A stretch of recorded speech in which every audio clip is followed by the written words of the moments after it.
Donald Trump célébrait cet après-midi le premier anniversaire de son éclatante victoire de 2024. Or, un an après son élection, le président semble en perte de vitesse dans l'opinion publique. Un sondage réalisé la semaine dernière indique que 63% des Américains sont insatisfaits de son travail. Et voilà que mardi, de nombreux électeurs ont tourné le dos aux républicains.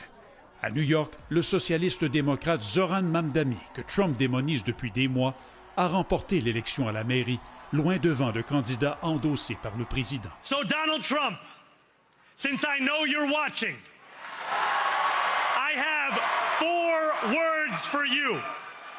Turn the volume up. Au New Jersey et en Virginie, des candidats démocrates plus modérés ont aisément devancé leurs rivaux républicains, remportant les élections pour les postes de gouverneur. People all over this country are rejecting Trumpism. Des gens de partout au pays rejettent le Trumpisme, dit-il. Trump, lui, dit que l'impasse budgétaire au Congrès a grandement joué contre les républicains. Le gouvernement américain est maintenant paralysé depuis 36 jours, du jamais vu. Cela fait notamment en sorte qu'environ 42 millions d'Américains moins fortunés sont maintenant privés d'aide alimentaire. C'est en train de devenir une crise humanitaire, dit ce sénateur républicain. Autre enjeu pour le président, la Cour suprême, qui se penchait aujourd'hui sur la constitutionnalité de la plupart des tarifs douaniers qu'il a imposés à de nombreux pays, dont le Canada. Des juges conservateurs ont paru sceptiques face aux arguments de l'administration, selon qui Trump peut imposer des tarifs comme bon lui semble. La décision n'est pas attendue avant plusieurs semaines. Trump affirme que la cause est une question de vie ou de mort pour les États-Unis, les tarifs étant la pierre angulaire de son programme économique. Raymond Filion, TVA Nouvelle-Ottawa.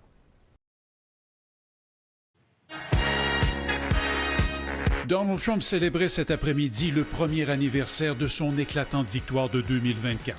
Or, un an après son élection, le président semble en perte de vitesse dans l'opinion publique.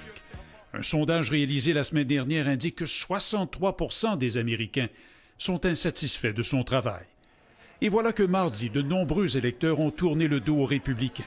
À New York, le socialiste démocrate Zoran Mamdani, que Trump démonise depuis des mois, a remporté l'élection à la mairie, loin devant le candidat endossé par le président. So Donald Trump, since I know you're watching, I have 4 words for you. Turn the volume up. Au New Jersey et en Virginie, des candidats démocrates plus modérés ont aisément devancé leurs rivaux républicains, remportant les élections pour les postes de gouverneur. People all over this country are rejecting Trumpism. Des gens de partout au pays rejettent le Trumpisme, dit-il. Trump, lui, dit que l'impasse budgétaire au Congrès a grandement joué contre les républicains. Le gouvernement américain est maintenant paralysé depuis 36 jours, du jamais vu. Cela fait notamment en sorte qu'environ 42 millions d'Américains moins fortunés sont maintenant privés d'aide alimentaire. C'est en train de devenir une crise humanitaire, dit ce sénateur républicain. Autre enjeu pour le président, la Cour suprême, qui se penchait aujourd'hui sur la constitutionnalité de la plupart des tarifs douaniers qu'il a imposés à de nombreux pays, dont le Canada. Des juges conservateurs ont paru sceptiques face aux arguments de l'administration, selon qui Trump peut imposer des tarifs comme bon lui semble. La décision n'est pas attendue avant plusieurs semaines. Trump affirme que la cause est une question de vie ou de mort pour les États-Unis, les tarifs étant la pierre angulaire de son programme économique. Raymond Filion, TVA Nouvelle-Ottawa.